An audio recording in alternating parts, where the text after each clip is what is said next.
Assalamualaikum warahmatullahi wabarakatuh, sahabat mengulas malam. Kembali lagi di video kami. Saya di sini bersama Arfan. Kali ini ada sebuah cerita pengalaman dari seorang supir ambulan. Namanya Pak Ridwan ya. Betul. Nggak salah. Ridwan. Ya. Jadi Pak Ridwan ini dia udah berprofesi sebagai supir ambulan selama 12 tahun. Dan ini ada satu kejadian yang memang benar-benar dia nggak pernah lupa sampai sekarang. Jadi pengalaman ini dia alami di sekitar tahun 2015. Iya, 2015. 2015. Iya, Di pengalamannya seperti apa? Yang tahu persisnya Kang Arfan. Jadi Pak Ridwan ini adalah supir ambulan teh. Udah 12 tahun dia di Rumah Sakit Hasan Sadikin, kerjaannya yang antar jenazah. Dia udah nikah, punya 2 anak, tapi istrinya udah meninggal. Waktu malam Jumat, Pak Ridwan itu pergi ke warung kopi. Sesudah beres itulah teh, apa namanya tuh, beresin mobil ambulannya, karena dia kan beres kerja lah. Udah habis nganter jenazah, udah itu terus dia pergi ke warung kopi karena ingin istirahat. Di warung kopi gak selang sampai 15 menit sekitar, udah itu dia ditelepon sama pihak rumah sakit. Dia ditelepon karena gini, katanya tuh ada jenazah yang mendadak meninggal. Ditelepon lah, halo bu, Pak Ridwan maaf, dipinta buat ke rumah sakit lagi katanya karena ada jenazah yang baru meninggal. Oh gitu, ya udah Pak Ridwan langsung meluncur aja gitu. Waktu sampai di rumah sakit pun Pak Ridwan buru-buru turun. Nah sampai nih di rumah sakit kan, turun cari petugasnya yang bawa jenazahnya sebelah mana, terus sambil bantuin. Pak Ridwan sambil lihat-lihat sekitar. Kenapa sih Pak Ridwan lihat-lihat sekitar kan? Ngapain? Karena dia nggak nemu satu orang pun yang mau nemenin itu jenazah, gitu kan? Karena emang mungkin belum ada atau gimana. Harusnya kan ada yang nganterin kan. Tapi akhirnya ada petugas nih yang nyamperin. Nah si petugas ini pun cuma ngasih alamat doang. Ngasih alamat ini, dilihat Pak Ridwan, oh ya udah. Langsung nih Pak Ridwan pun dengan semangat naik mobil langsung meluncur. Tapi belum Pak Ridwan nginjek gas juga udah ada yang ngetok dia, langsung tok tok tok tok tok tok. Pak Ridwan pun langsung, "Budi, ada apa ini?"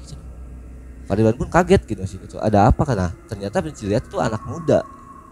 Umurannya tuh 23. Udah gitu dibukalah jendela.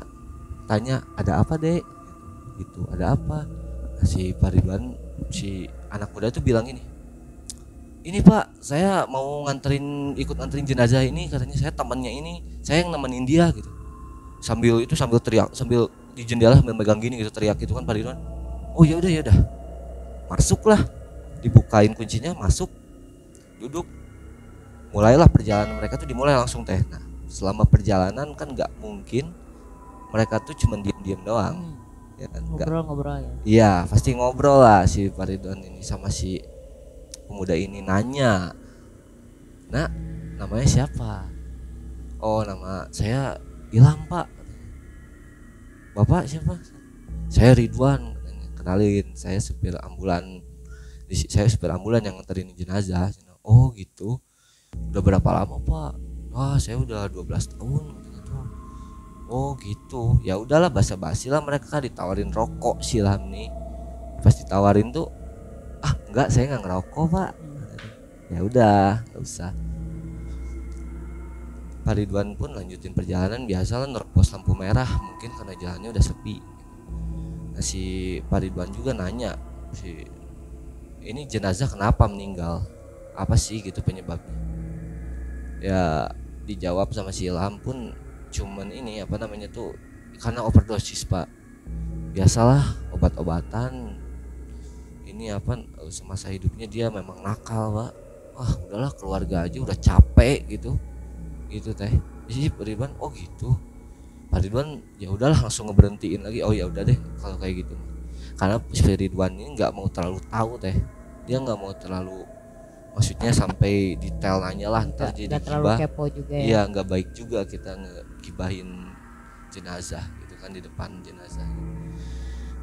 Udah gitu Ilham nanya balik, Pak Ridwan itu nggak ngerasa takut apa nganter jenazah malam-malam. Ridwan cuma ngejawab, ya udah nggak takut, biasa aja. Toh malam tuh lebih enak katanya.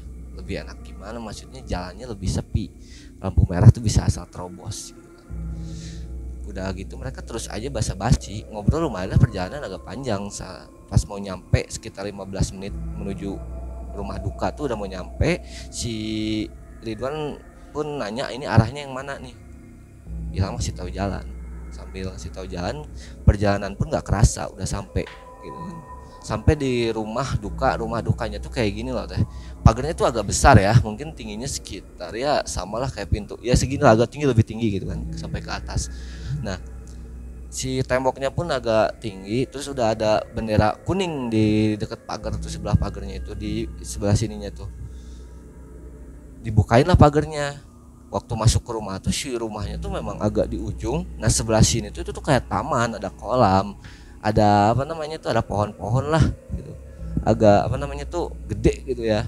Jadi ambulan pun masih bisa masuk, terus mundur masih bisa muterin mobil di situ sampai ke depan rumahnya banget ya. gitu. Banyak orang, banyak keluarga juga di situ kan. Masuklah, posisi ambulan udah siap, langsung keluarin jenazah. Pak Ridwan ikut bantuin, Ilham pun ya udah ikut turun bantuin bawa jenazah. Waktu mau dibawa ke ruang tamu, si keluarga pun nggak, jangan dulu katanya tuh. Kok jangan, enggak, saya mau dimandiin lagi kata si pihak keluarganya tuh. Jadi dia minta si jenazahnya dimandikan ulang. Iya, dimandikan kan ulang. Kalau di rumah sakit udah di harusnya udah gitu harusnya kan udah dimandiin kan gitu kan, ngapain juga kan. Tadi si Pak Ridwan ini nggak ambil pusing, ya udah silakan dibawalah ke tempat pemandian itu, buka gitu si itu teh, si tirainya masuk. Ya udah si Ridwan keluar lagi. Ridwan balik ke ambulan, duduk di kursi supir ngerokok gitu sambil ngobrol sama si Ilham juga sih. Ini si Ilham tuh kan apa namanya tuh ada lagi di sini, dia ikut naik juga. Ilham ngapain gitu, si Ilham nih enggak, ini Pak biasa cuman lagi lihat-lihat aja gitu, lagi lihat-lihat orang, dia cuman gini aja ngeliatin ke kerumunan orang gitu. Nah gak selang 5 menit datang nih satu cewek nyamperin mobil si Ridwan ini. Ada apa nih? Oh nawarin kopi ya. Aduh Pak Ridwan, ini maaf cuman bisa ngasih kopi dulu ya Pak ya katanya tuh. Si Pak Ridwan, oh iya makasih Neng. Terlintas di pikiran si Ridwan ini mau nanyain nama jenazah, karena kan selama perjalanan nggak nanyain juga ke si Ilham ini kan. Nah si Ridwan nanya ke si cewek ini, ke salah satu pihak keluarga nih yang nganterin kopi tadi ya, Neng ini nama jenazahnya siapa ya, soalnya kan saya belum tahu gitu, jadi saya cuma fokus nganterin aja. Si Neng bilang, oh iya ini kakak saya Pak, namanya Ilham. Hah? Ilham? Bentar mana itu, tunggu Neng. Kok namanya sama kamu nak? Gak ada loh. Dia yang tadi duduk di situ gak ada langsung. Gak ada asli, kayak tiba-tiba hilang aja. Kalaupun memang dia pergi, kedengerlah suara pintu, harusnya turun truk gitu, turun kedengeran bak, suara pintu mobil itu harusnya kedengeran. Ini nggak ada. Tadi ngelihat orang yang bareng sama saya nggak. Nah kata si cewek, hah siapa Pak? Ini orang yang tadi ngobrol di sini tadi ada loh, dia lagi duduk gini aja tuh di apa sih namanya, cupboard mobil, dashboard ya, atau dashboard itu gini aja. Nggak ada Pak. Apa sih Bapak, jangan bikin takut kata si Neng itu. Ya udah deh Neng, udah sok lanjut aja.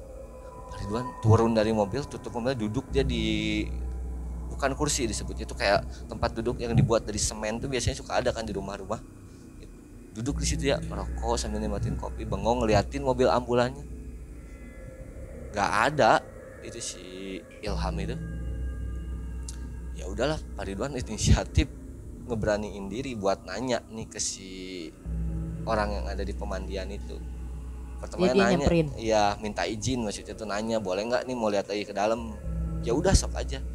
Masuk nih ke dalam tempat pemandian yang ditutupin kain gitu kan biasanya kan.